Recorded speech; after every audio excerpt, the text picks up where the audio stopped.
Halo semuanya, Assalamualaikum warahmatullahi wabarakatuh. Perkenalkan, nama saya Martina Musfira Fitri dari Ilmu Kelautan 2022. Di sini saya akan mereview materi yang kemarin dijelaskan saat pelaksanaan diklat. Yang pertama, HSE itu apa sih? HSE adalah Health Safety Environment.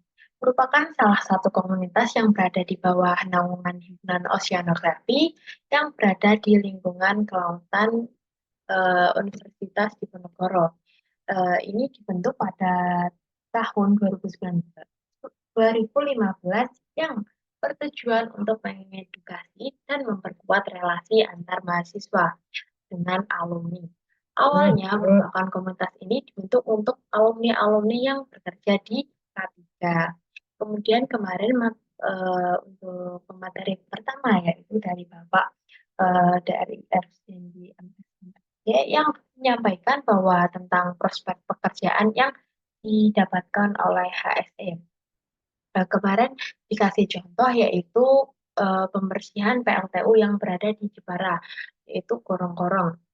Prospek kompetensi pekerjaan HSE ini, HSE dapat dari itu membersihkan gorong-gorong tersebut karena HSE bisa meminimalisir terjadinya kecelakaan karena eh, bisa mungkin kita nggak ada yang tahu kecelakaan yang akan terjadi.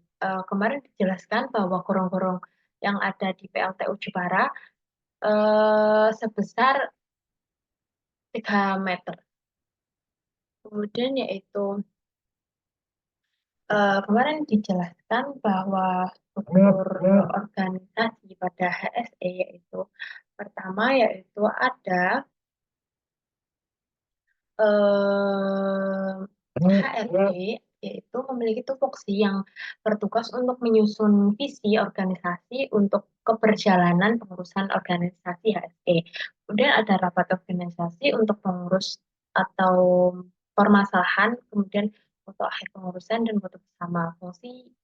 Fungsinya untuk jejak digital. Kemudian pembuatan identitas, kemudian ada malam rapat. Kemudian ada sekretaris dan bendahara, ya ini tupoksinya untuk mengurus administrasi, kesekretariatan, dan mengalokasikan kegiatan HSE. Kemudian ada bertugas membuatkan surat dan lain-lain. Kemudian ada mengatur temuan HSE, SOP bendahara untuk mengatur keuangan HSE serta pengolahan administrasi HSE. Kemudian ada data anggota alumni. Kemudian ada human resource. Kemarin katanya dari Kak Angga, kemudian untuk mengurus dan mengembangkan pengurus, untuk menyeleksi pengurus. Kemudian ada uji form untuk lebih diasah sebagai pemilihan staff year. Kemudian ada HSE graduate, kemudian ada nobar atau nongkrong bareng kemarin dijelaskan yaitu untuk sharing informasi atau bertukar pikiran gitu. Kemudian ada pengurusan open recruitment. Kemudian ada training and edukasi, yaitu bertugas untuk menyampaikan informasi internal dan eksternal kelautan, serta menganalisa dan mengkaji eksternal mewadai training. Kemudian ada sharing sharing learning, alumni mentransfer ilmu yang udah bekerja dan akan diterapkan di HSE. Kemudian ada HSE Kelas Poker ini mengadakan seminar, webinar eksternal. Kemudian kemarin ada di gedung G, yaitu penggunaan APAR, serta mendatakan pembicara dan mendapatkan sertifikat K3. Kemudian ada public relation, yaitu biasanya itu pintar untuk ngopi, kemarin dijelaskan begitu. Kemudian jika kalau ini memiliki tupoksi menjaga sarana hubungan antar pihak internal dan eksternal HSE. Kemudian ada roadshow, itu sharing ilmu terkait HSE dengan organisasi lain yang juga mempunyai kinerja tentang HSE. kemudian ada sarasehan berbagi ilmu dengan alumni, kemudian ada delegasi yaitu menghubungkan ke kerap keeratan komunitas di Undip. Diambil 1 sampai 2 3 orang untuk didatangkan gitu dari salah satu komunitas-komunitas yang ada di Undip.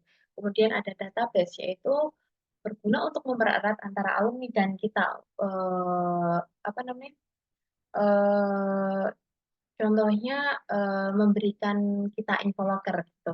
Kemudian ada media informasi. Media informasi ini memiliki tupoksi yaitu bertugas untuk mengemas dan menyampaikan informasi mengenai HSE, yaitu prokernya itu salah satunya HSE update, HSE media, kemudian dokumentasi, publikasi, kemudian ada media kreatif, serta pengolahan media. SOP ketentuan yang ditetapkan eh, sesuai sesuai SOP yang ditetapkan gitu. Kemudian ada salah satunya contohnya itu company profile, kemudian ada menerangkan divisi-divisi, kemudian ada kartu ucapan atau contohnya yaitu mengucapkan di setiap anggota HSE yang ulang tahun. Kemudian ada program unggulan HSE, kemarin dijelaskan yaitu sharing and learning ilmu. Contohnya kemarin dijelaskan dengan MDC. Kemudian ada HSE kelas seperti praktik langsung, mempelajari dan bagaimana cara penanganannya. Dan ada HSE training, proker umum. Kemudian ada roadshow, contohnya kemarin katanya di UNES, kemudian company visit dengan migas cepu supaya tahu prospek-prospek kerja di HSE itu gimana diadakan benefit itu. Kemudian ada rapat-rapat. Kemudian kemarin ada pemateri kedua yaitu Burika. Burika ini menerangkan tentang materi P3K, yaitu pertolongan pertama pada kecelakaan. Tiap pekerja mempunyai resiko dan kita harus manajemen resiko agar meminimalisir, meredus atau mengurangi terjadinya kecelakaan kerja. Oleh karena itu, di setiap emergency respon tim, P3K harus diberikan kepada tenaga kerja yang terjadinya kecelakaan. Tujuannya yaitu menyelamatkan jiwa, menciptakan lingkungan yang nyaman di tempat kerja, serta kemudian mencegah kecelakaan di tempat kerja. Kemudian ada istilah MCU, yaitu medical check-up biasanya dimiliki oleh perusahaan-perusahaan yang bagus serta aware kepada pekerjanya. Kemudian eh, kemarin diterangkan Bu Rika yaitu tentang apa ya jika terjadinya pingsan. Parameter yang dicek yaitu pernafasan, eh, kemudian ada denyut nadi, dan refleks kuping mata membesar atau mengecil itu. Kemudian ada tukor, elastis kulit. Kemudian kecelakaannya ada cedera, luka bakar, pendarahan. Pendarahan yaitu rusaknya dinding pembuluh darah disebabkan oleh eh, contohnya itu terkena pisau, jatuh, kecelakaan, terbentur, keluarnya darah itu salah satu terjadinya pendarahan.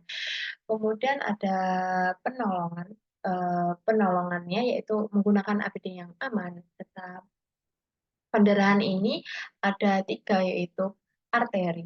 Arteri yaitu pembuluh darah yang membawa darah yang kaya akan oksigen. Biasanya warnanya merah. Kemudian ada vena membawa membawa darah yang lewat setelah jantung, oksigennya biasanya itu sedikit serta warnanya biasanya merah gelap. Kemudian ada kapiler, permukaan atas.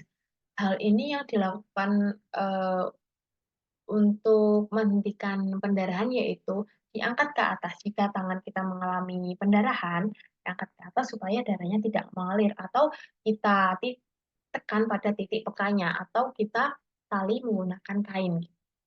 Kemudian ada pendarahan. Bisa mungkin jangan diberi makan, kemudian bisa mungkin diberi oksigen saja. Kemudian ada cedera sistem otot dan rangka. Apa yaitu eh, sistem rangka bisa berdiri membentukkan rangka. Cedera ini biasanya yaitu patah tulang. Patah tulang dibagi menjadi dua yaitu tertutup dan terbuka. Tertutup itu biasanya itu terjadinya kesleo. Jika terbuka itu bisa biasanya tulang keluar dari permukaan kulit. Kemudian eh, apa namanya? Contoh apa patah tulang tertutup, terkilir, yaitu contohnya terkilir atau keseleo. Penanganannya yaitu cek respon dulu, nafas, kemudian nadi. Ada perubahan bentuk atau enggak? Bengkok. Jika terjadinya perubahan bentuk, yaitu distabilkan dulu bentuknya, kemudian digunakan menggunakan bidai. Bidai yaitu kayu atau kemudian kayu lurus panjang, kemudian udung atau kain yang panjang ditalikan. Setelah dipijit itu diluruskan tadi, ditalikan. Supaya apa? Karena supaya mengurangi pergerakan dan terjadinya kecelakaan bertambah atau terjadinya apa namanya? Apa namanya? Seleo bertambah gitu. Pokoknya udah udah dipijit, udah lurus, nggak dipidai, tiba-tiba mau berdiri mau apa, ini bengkok lagi kan sakit lagi gitu. Terus makanya dilakukan pembidaian agar mengurangi pergerakan. Kemudian ada luka bakar. Terkenanya luka bakar akibat apa? Apapun. Contohnya setrika, oven, kemudian knalpot, kemudian air panas, apapun itu. Luka bakar ada kelasnya, yaitu kelas satu, contohnya luka bakar penyebab contohnya habis berenang. Kemudian kita terpapar sinar matahari, kemudian kulit kita terbakar, terus terjadinya pengelupasan. Terus merah itu salah satu luka bakar kelas satu. Kemudian ada kelas 2 yaitu contohnya kulit dan lapisan bawah kita terjadi pelepuh. Contohnya kayak terkena setrika, knalpot, atau kesiram air panas, itu biasanya kan kulit kita melepuh, kemudian ada air itu, contoh luka bakar kelas 2. Kemudian ada kelas 3 yaitu terjadinya luka bakar sampai ke tulang. Biasanya ini penanganannya itu hentikan luka bakar tersebut jika ini setrika, ini nempel, kemudian diambil dulu, hentikan dulu, kemudian dikasih apa namanya air mengalir. Order ya teman-teman, dikasih air mengalir keran gitu dihidupkan selama kurang lebih 10 sampai 20 menit. Supaya apa? Air ini menetralkan, kemudian ditutup dengan kain kasa supaya virus tidak gampang masuk karena terbukanya kulit ini menyebabkan virus gampang masuk ke dalam kulit. Kemudian serta segera di kemudian ada terjadinya keracunan.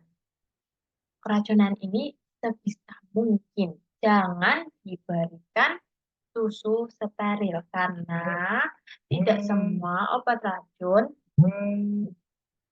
itu, bentar ya teman-teman. Kemudian keracunan sebisa mungkin jangan diberikan susu steril yaitu karena obat racun tidak boleh terkena susu steril biasanya akan memperparah racun. Jadi jika ada yang ngomong keracunan terus diberi susu steril sebaiknya jangan, itu hanya mitos ya. Kemudian ada dibedakan mati manusia dibagi menjadi dua yaitu mati klinis dan mati biologis. Mati klinis yaitu korban yang berhenti nafas dan jantung sebelum 4 sampai 6 menit yaitu satu satu menit, 2 menit, 4 menit, 5 menit, 6 menit, sampai 7 menit. Biasanya ini masih bisa ditolong. Kemudian ada mati biologis yaitu lebih dari 4 sampai 6 menit yaitu 7 menit, 8 menit, 10 menit, 30 menit ini udah nggak bisa ditolong. Kemudian ada caranya untuk menyelamatkan jiwa, maka P3K itu harus diprioritaskan. Kemudian harus ditekan agar mengalir udaranya keluar, kemudian ada memelihara jalur udara terbuka, apa jalur keluar masuknya udara terbuka. Eh, Hal yang penting dilakukan CPR yaitu kompresi jantung, memompa jantung, kemudian mulutnya lurus agar keluar apa eh ini pernafasannya keluar. Waktunya tidak lebih dari 10 menit. Syarat RGP yaitu henti nafas, henti jantung, kemudian henti nadi. Posisi harus lurus, ini yang digunakan karena memiliki titik tekanan yang harus lurus. Nanti saya beri videonya. Harus lurus, kemudian kedalaman sampai 5 cm. Kemudian pastikan dilihat gerakan dada, terus RGP tidak boleh eh, dilakukan jika tidak ada nafas. Mengecek kesadaran bagian depan. Kemudian setelah review apa materi Bu Rika selesai, kemarin ada forum diskusi yaitu saya kelompok 10. Kelompok saya mendapatkan tema yaitu fasilitas manakah yang lebih penting, fasilitas perusahaan atau kesadaran diri. Dalam kelompok saya menyimpulkan bahwa kesadaran diri lebih penting. Kemarin fasilitas lebih penting daripada kesadaran diri karena apa? Fasilitas ini akan mendorong para pekerja supaya kesadaran dirinya akan tinggi. Salah satunya contohnya itu kayak kita diberi fasilitas kayak dilakukan apa ya, sosialisasi menggunakan alat ini, alat contohnya kayak apa ya, menggunakan tali pengaman pada saat kita bekerja dalam keadaan tinggi supaya apa, supaya tidak jatuh gini gini gini. Terus setelah itu untuk meningkatkan ini kesadaran diri fasilitas. Beda lagi ada yang ngomong, ada pendapat dari kelompok saya, anggota kelompok saya, bahwa kesadaran lebih penting daripada fasilitas. Kesadaran ini para pekerja memiliki kesadaran bahwa menggunakan apa alat pelindung, pengaman, topi, sepatu boot, dan rompi atau dan sebagainya itu adalah hal penting. Jikapun perusahaan tidak memberikan fasilitas, para pekerja ini akan eh, me- mempunyai kesadaran diri eh, serta menularkan kesadaran diri ini bahwa pentingnya menggunakan pengaman saat bekerja supaya mengurangi, meminimalisir terjadinya kecelakaan kerja ini untuk para anggota kelompok kerja yang lainnya. Kemudian sehingga perusahaan melihat melihat dan perusahaan memberi fasilitas. Tapi ada juga yang menyebutkan bahwa perusahaan memberikan fasilitas dan sosialisasi ini agar supaya para pekerja yang tidak punya kesadaran diri ini sebelumnya supaya timbul rasa kesadaran dirinya ini. Eh, Kemarin terakhir kesimpulan dalam kelompok saya, fasilitas lebih penting daripada kesadaran diri. Fasilitas diberikan perusahaan sehingga bisa menimbulkan kesadaran diri dari para pekerja. Mau tidak mau akan menggunakan eh, ini alat pengaman yang telah diberikan oleh perusahaan. Ya, review materi serta penjelasan dari saya. Wassalamualaikum warahmatullahi wabarakatuh.